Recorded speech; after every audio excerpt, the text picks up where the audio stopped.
This gas valve, regulator, whatever it is, slides in here.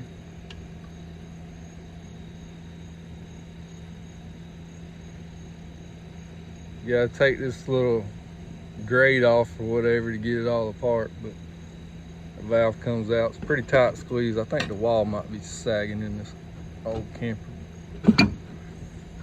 It slides in.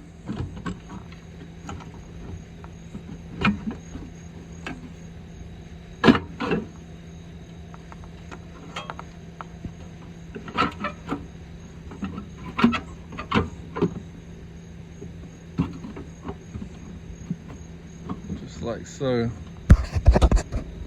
And then, if you can see it, there's a screw there, a screw there, screw there,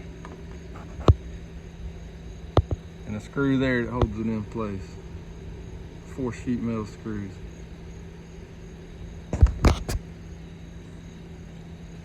And then this vent slides in the pipe right on that stud sticking out. Slide it in there, and then this wing nut goes on that stud, holds it in place. Pretty easy.